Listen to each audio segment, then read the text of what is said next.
Back in March of this year, President Trump released an executive order on coordinating national resilience to electromagnetic pulses. A key component of the president's strategy is enhancing grid resiliency and hardening, which you mentioned in your testimony, and I couldn't agree more. Securing our nation's electrical grid infrastructure is vital to our nation.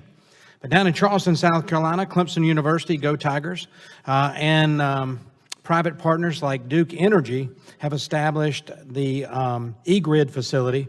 It's providing a platform for innovating and validating and testing multi-megawatt electric grid components in real grid conditions without the risk to the wider grid. This capability is needed to facilitate rapid introduction of new technologies in our grid system. There's no other facility in the country with the capabilities of the Clemson Duke Energy eGrid, and the project is way ahead of anyone else in the nation. I believe grid resiliency is critical to our national security, but I'm also a fiscal conservative, and I don't believe we should duplicate tax dollars and spending. The obvious choice for completion of the test bed is at the eGrid facility in Charleston in conjunction with Clemson University. It's the most efficient and effective use of taxpayer dollars. Secretary Perry, you're familiar with the work being done at that facility?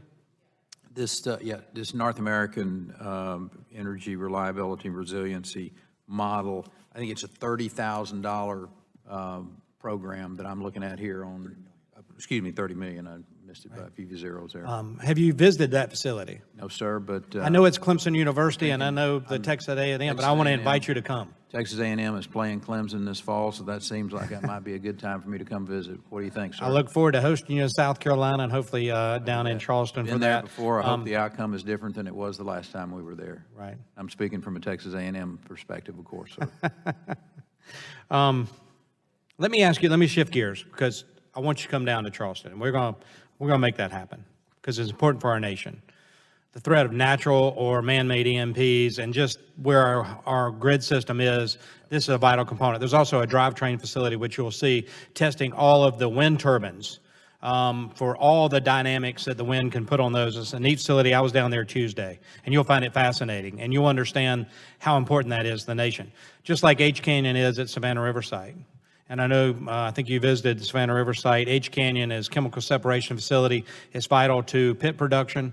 New missions at the Savannah River site that I know you support. The transition from MOX over to pit production is important. You've mentioned that. I want to tell you I stand with you on that for the folks down at the Savannah River site. In the essence of time, I just want to mention one last thing. It's something you and I agree with. A national solution, a national problem, and that's Yucca Mountain. 121 sites around this country currently hold commercial spent fuel.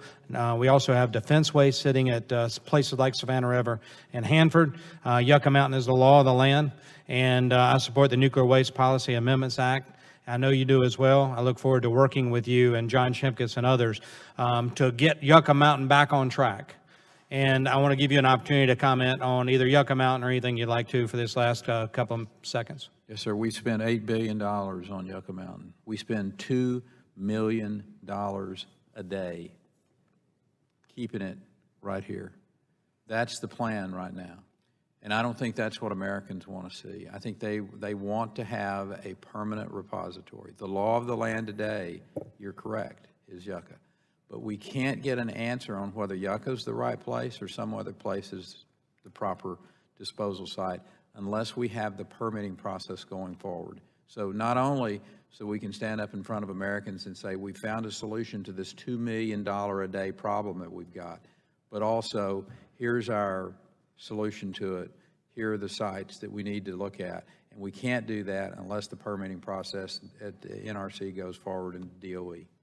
I'll just remind this committee that ratepayers paid for the construction and operation fees for Yucca Mountain.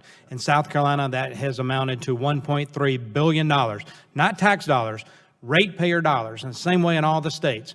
This nuclear waste is sitting on the shores of Lake Erie in Ohio, sitting on the shores of Lake Kiowee in South Carolina, and other places that we don't want to see anything negative happening. Yucca Mountain is a national solution, a national problem, and something we need to support the Secretary on and get Yucca Mountain back because, as he said and I have said, it's the law of the land. And with that, Mr. Chairman, I yield back.